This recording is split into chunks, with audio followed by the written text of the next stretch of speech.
graphed lines and finding x and y intercepts. Sometimes we can plot points and use them to graph a line. Let's see how it works.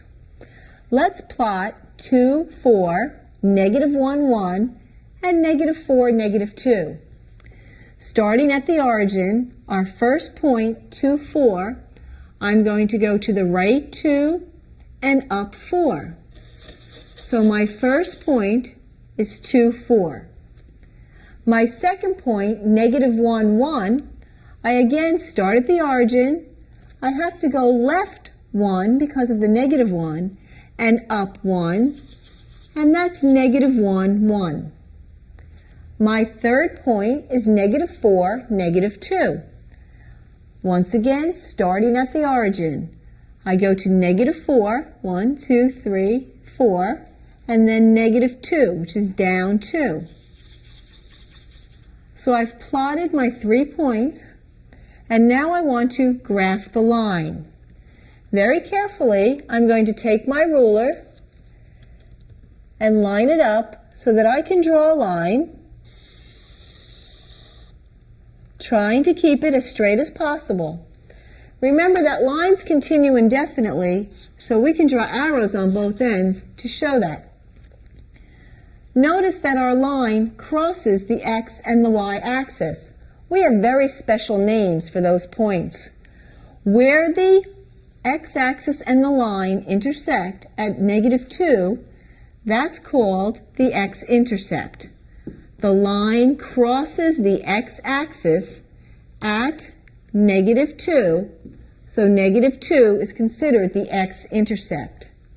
If you look at this line again, it crosses the y-axis at positive 2. So we call the y-intercept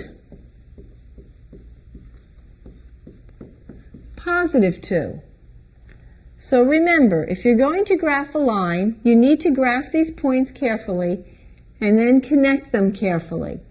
You really only need 2 points to make the line, but we use 3. That helps us double check our work to make sure we didn't make a mistake.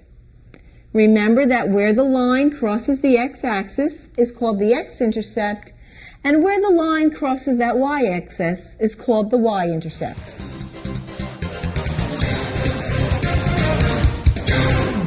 I interviewed Jim Tuttle, an engineer at Knus SBS, about how he uses graphing a line.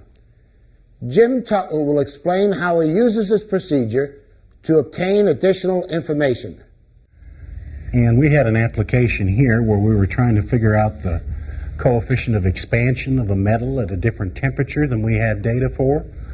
And coefficient of expansion varies with temperature. How much a metal grows inches per inch depends on what temperature it's at.